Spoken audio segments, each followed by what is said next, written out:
Live, hooray! Hello, everyone, and welcome to another broadcast of the Big Reach broadcast. We're coming to you live from Boston, and I have a special guest today, and we're going to talk a lot about how do you keep people once you have attracted them. This is the specialty of our guest. Her name is Anita Toth. She's calling in all the way from Canada, which, as a fellow Canadian, is one of my favorite places in the world. And so just say hello and welcome. Thanks so much for being here. Oh, thanks for having me, Brad. And I had no idea that you're a fellow Canadian. I'm actually located just outside Toronto, Ontario. So if you're familiar with Toronto, just outside of it. Love living here. That's great. Well, yeah, I actually have kinfolk in Toronto area. And my family's actually originally from Nova Scotia, which is where I went to university back in the day. But I have, I don't know how many cousins, and all of my cousins' children. They're all hanging out in Toronto still. So Awesome. I get up there every now and then. But let's just kind of check in with our subject today, which I'm really intrigued with because I know that a lot of us in business, we do so much work and we have so much time put in to attracting new people. And in fact, most people, when they think about, what should I be spending my attention on? What should I, do, when I get up in the morning, pay the most attention to? The answer is usually, how do I get some new people to come in the door? And there's all this stuff, like everything you see all across the internet and online and on Facebook and everywhere is like, how to get your first 10,000 fans on Instagram, or how to attract this, kind of huge thing to come in to your funnel, or how to build a funnel that, will take all these people through and convert them into customers. But this is not the thing that you focus on. Your thing is really about, okay, so we've got some people. How is it, what do we do to keep them happy and to keep them with us, and so that we can work with these folks over a longer period of time. So the question for you first of all is just, how did you, I imagine this is not where you started, so how did you go from what you used to do to what you're doing now? Okay, yeah, I can answer that question. Before I do, I'm just going to throw this little tidbit out for people to think about, and that is it costs 6 to 7 times more money to acquire a new customer than it does to keep an existing one. So if you want to know why this discussion is so important, that is it. And I just wanted to say that, Brad, that 6 to 7 times more money to acquire a new customer than to keep one you have. So I will switch now and tell you I actually have a background. I was a research coordinator in a university research institute for 14 years. Government funding actually gave me a layoff and gave me the opportunity to finally jump into my own business. And like a lot of people, I wasn't sure what I wanted to do. I've had many pivots. I've actually built 4 businesses, so this is my 4th business.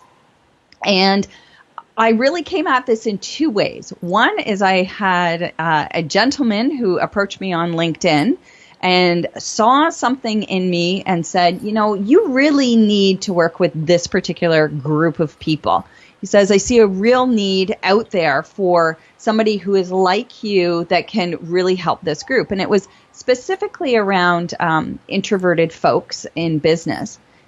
On the other side, I have my qualitative research skill set. So for anyone who doesn't know what qualitative research is, it's kind of the why behind the hard numbers. So if you've ever answered a survey or taken a questionnaire, a quiz, where there's any open-ended questions, where somebody's asked you, what did you think of X? And there's a box and you either type in your answer or you speak your answer. I take that data and then I help companies understand what the patterns that they're seeing in the data, then make decisions on it. Now, I've just chosen to look at keeping your customers longer. I specifically look at what's called customer churn. So these are people who have left your business and find out why did they leave, because the information there is so valuable. And what most people don't realize is the data you gather there, Brad, is what you take back and put into your marketing, or you change your program or your product, your service, whatever it is, so that people will want to stay longer. So that is specifically where I focus, and just right before people are ready to leave. There's always some signs that they're getting ready to leave your business. It's how do you identify those signs so that you can keep them longer and not have to spend 6 or 7 times more to acquire a new one to replace that customer who just left. Okay, so this is way cool, and I have a whole bunch of things I want to ask you about this. But first, there was something that you mentioned that you kind of just slid over, which was that when this guy approached you from LinkedIn, the first thing that he said to you was, you need to be talking to introverts. So was that because he recognized something in you that was on the introvert end of the spectrum? No, I am anything but an introvert. Okay. He's introverted. And okay. So what he did, his name's Anthony English, and he is amazing at going through people's profiles and reaching out to them in such a way that it's so conversational. It was so easy. And because of him, he saw something in my profile. He likes to call me an open book.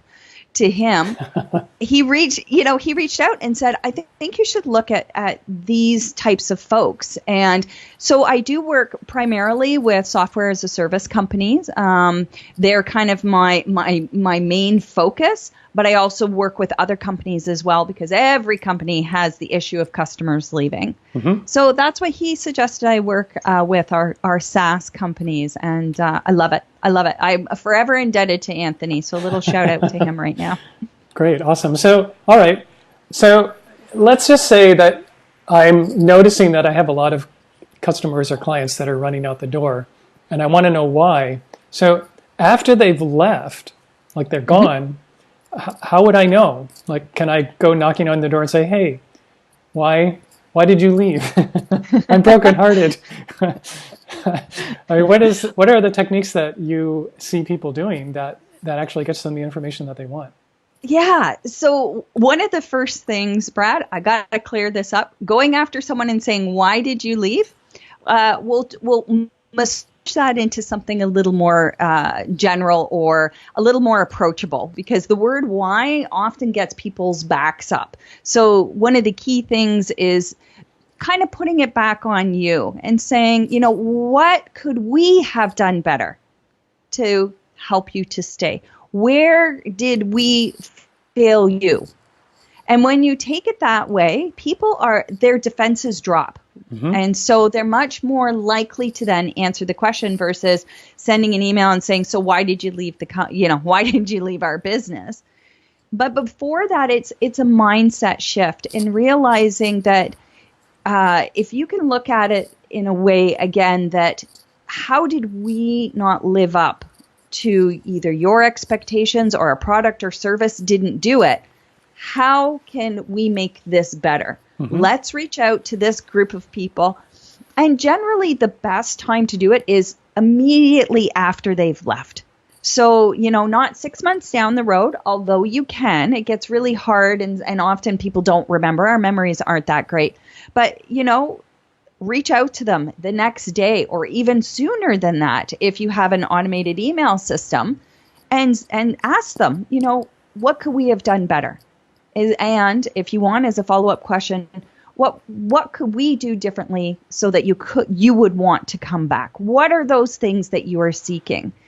And when you approach this way, it can be through email or even a pop-up message if they're canceling, if that's the type of business you have, or just good old reaching out by a phone call. Mm-hmm. Call them up, but always, always, always come from a place of wanting to know how you could have made things better for them. Well, that's really interesting. I mean, I just, a number of the people that I work with have a membership community. And having people drop out of that community is a really common thing. Yep. For one reason or another, people decide, okay, I'm done, or I've had enough, or it's just time for me to go. And so I think this would be extremely useful for all of the folks who are, setting up membership type programs where people are subscribing on a monthly basis to be members. And then I'm wondering, in addition to that, everybody has an email list, which is another form of subscription.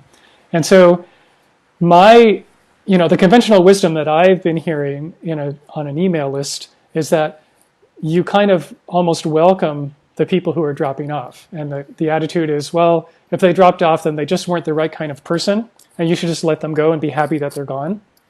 And so I just wondered, what's your take on that? It sounds like maybe not. Like maybe we should at least try to find out why they left, or find out what we could have done better that might actually keep them, subscribing. Yeah.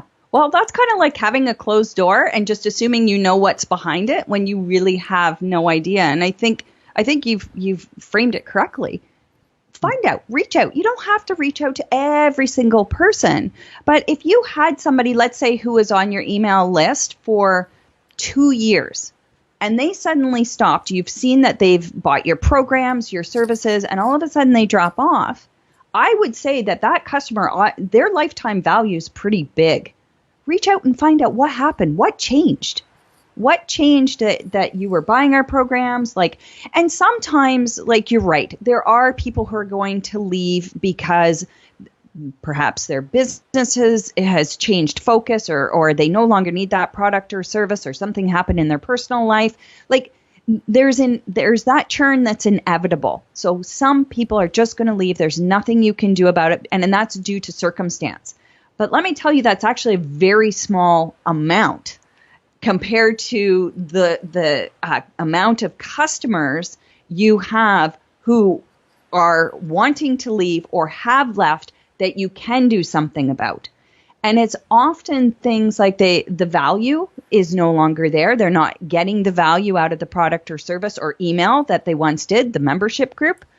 And that's the whole point. Well, what are those other ors? And there's usually 2 to 3 really big ones that you will start seeing over and over and over. But the only way you can find that out to confirm it is by asking. Right. And just then if you have an automated system, as soon as they, hit unsubscribe, reach out to them. Again, there's always this weighing, right? You can't, if they've unsubscribed from that, but they still have your products, then they've been a customer, it's easier to reach out and find out why they left the email list, and find out if there's some other way that you can entice them to come back. So you're always weighing this, right? You don't want to be too pushy, but at the same time you want to find out and see if you can serve them better. Okay, well, so my next question is along the lines of, I'm imagining that, it would be awesome to reach out to people and ask these questions like, what could we do better? Mm-hmm. And if they're responding, that is a really good form of engagement. No matter what they choose to do, whether they come back or not, it's just that's a really good form of engagement.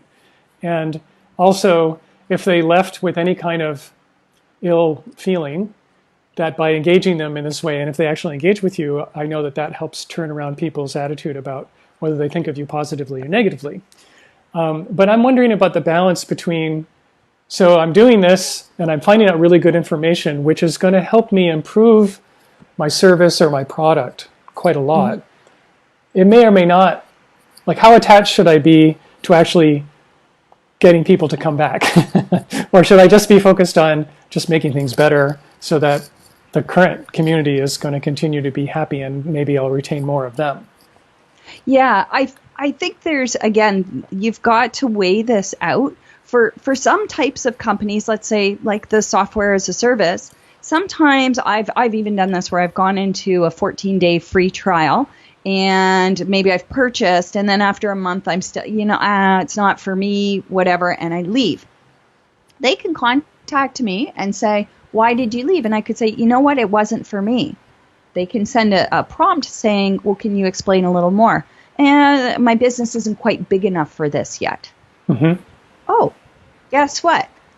Somebody with a response like that would be perfect for a just very nurture sequence. Every month, every couple months, just reaching out and saying, hey, we've added this that perhaps better business now if there's new products or features coming out. And in a case like that, I would say it's very useful. If it's a membership community and people have left, I would, again, reach out and see. And judging by the answer they give, you have to decide, okay, is it worth pursuing just, again, casually over the next little while to see if you can entice them back? And if you can't, then let it go. But I think the best way to specifically answer your question is go into this with the mindset of we're not going to get anybody back. And if we do, it is a bonus versus expecting to get people back and then getting frustrated when you're not hitting those particular numbers. Right. So I find it, if you can let go of the outcome of it, which would be I need to get 10 customers back or whatever it is, it takes a lot of pressure off. And not only that, it kind of comes through in how you approach them and the dialogue that you're having with them. Right. Yeah, cool. So could you just give us a little story, talk about some example where somebody was seeing a lot of people leaking through the sieve, and then they started doing things where they turned things around, and what the result was? Yeah, so there's, again, mostly coming from software as a service. This is where the majority of my examples come from. But a lot of them, the customer can just cancel on their own. So they don't need to talk to somebody, and it's not the same as a client relationship where they might have a contract or something like that. So a lot of these companies, it's just month to month or an annual contract. And so there was one company in particular that they got a 71% decrease in customer churn by asking people when they were canceling why they were canceling. Mm-hmm. And so by getting them at that crucial point, these are people who have taken an action to say, I don't want to do this anymore. They came in, and right on the heels of that was, can you just tell us a little bit why? Then and if your team is big enough, having customer support reach out with a quick phone call and saying, again, what could we do to make your experience better? Where are we failing you? What is missing that would make this a really valuable service? And that's how they did it. And 71% is huge. Yeah. Like that, again, if you think 6 to 7 times more to acquire a customer, right, you do the math on whatever your business is, and that is massive. So again, it's timing, and that is the perfect time to do it, and it's the approach. Done with how could we have done things better by you? Yeah. Well, it seems really clear. I mean, this is especially in any kind of model where you have repeat buyers, like people are subscribing to a regular thing, and there's not necessarily any end. Like they could be with you for many years to come. So putting a lot of effort there, that's going to keep your business thriving, I would think, if you can maintain good relationships with that entire customer base. Yeah. And the other thing, Brad, and you just hit on it, and that was good relationships with that customer base. The other thing is identifying who that top 20% is, your best of the best of the best customers, and making sure you give them extra special attention. Treat them well, because they have already stepped forward. They've paid with their money. They've paid with time, how long they've been with you. Keep them really, and then find out how they're different from the other 80%. So that when other people like them come into your pipeline or into your community, you can identify them and again start tailoring things more to them, so then they stay longer. Yeah, that's really cool. Well, some of this reminds me, this was quite a while ago, and I don't know where you'd be able to find this right now, if it's on YouTube or not, but I saw this video done by HubSpot. And Okay. this was a video that people received automatically whenever they unsubscribed.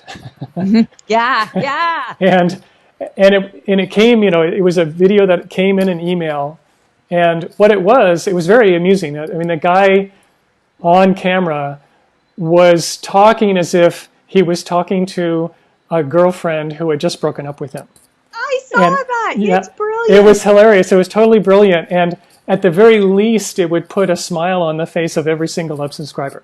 And Yes. I don't know anything about the data of how that video performed or what they got as a result of that, but it just was completely brilliant way to reach out to people who are on their way. And I wonder if you have seen other examples of, video used in this kind of way in terms of, customer retention. I'm trying to think of a recent example. I haven't seen HubSpot, and I know the video you're talking about. That was several years ago now that I saw it. But I've seen ones where they're static photos of like a team of people, and they're all same thing, like looking sad that you're leaving. But you've hit on a really important point, is that often people think, like that mentality around the subscriber list, just let them go. They weren't good fit anyway, or whatever the mentality is. But bear in mind that they are the ones who are the word of mouth. Right. They can either be a champion or someone who will speak either neutrally against your business, which is not great, or negatively about your business. There were some stats, the White House put them out several years ago, that people who are disappointed will talk to 9 to 15 people specifically about that experience. And if they're really ticked off, Right. it goes up to 23 people. Yeah. Now, we know how important trust is. We know how important referrals are. Like, how many times with pieces of software have I gone into a community and they've said, who's used this software? And then all of a sudden you see a whole bunch of negative, reviews, and Yep. you were just thinking of getting that. Yep. Well, no thanks. Nope. Yep. I guess I'm going to go look elsewhere. I think that's where people don't take their thinking far enough and go, holy crap, this is more than they just left.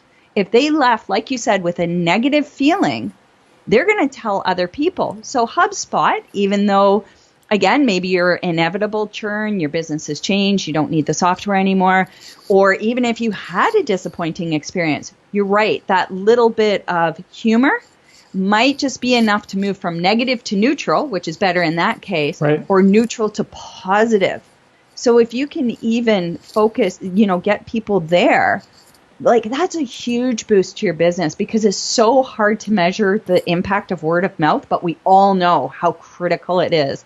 And every single one of us has at least a couple of examples where you were thinking of buying a service or a product, and you talk to somebody you really trust and they go, ooh, I wouldn't go near that. Yeah, and yeah. then you decide against it. You haven't even tried it out for yourself, but just based on their word of mouth.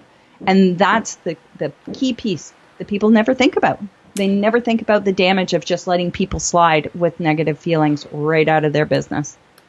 Yeah, it's really true. I mean, if you're not helping the story that's being told about your company, a whole bunch of other people are going to be telling your story for you. You've got it. And you want to at least be in the conversation, at least partially. And that's just, yeah. I mean, this is so interesting, because I just believe that this, and you know way more about this than I do, but it just seems like this is an area that a lot of people just completely don't have very much on their radar. And It's not sexy. That's why. I'll tell you. Essentially what I do is like the marriage counselor. There are problems. People are just ready to get divorced. It's almost what it's like, right? Versus you think of even, dating apps and all the different things around dating, and it can be fun and exciting. Well, we're talking about now the ring's been put on the finger, or a commitment has been made. They're now a paying customer. And then you just sort of forget about all of those things you did to bring them in, right? Yep. And you're right. It's not as sexy. It's not as fun. And I think that's why people have have overlooked this. The companies, though, that are really successful have put their focus on customer success. They want to see their customers the most they can while they're, have this relationship with them. And so it's a hard shift in mindset. If you're really focused on leads and traffic and tactics and how can we get more people in, by nature, your back is going to be turned to the people you already have a relationship with because you're focused in that direction. So there's a real mindset shift, and not every company can do it, and not every company wants to, and that's okay. But for companies who go, you know what, I know I've been so focused, especially when you're first growing, been so focused on acquisition, what small things can I do right now to help, maintain my customers more? And would you like me to give just a couple examples as we I know we're wrapping up here. Yeah, absolutely. Yeah, go ahead. Give us where do we start and what are the first two things to do? So one of the first things is that mindset shift, and start asking, start having a conversation with your customers. So if you have an email list, don't fire, I hate it when companies, 12 different questions of a survey of how well we're doing. Just ask one question. Maybe send it out, as part of your email. So it's not just coming out of nowhere and just standalone.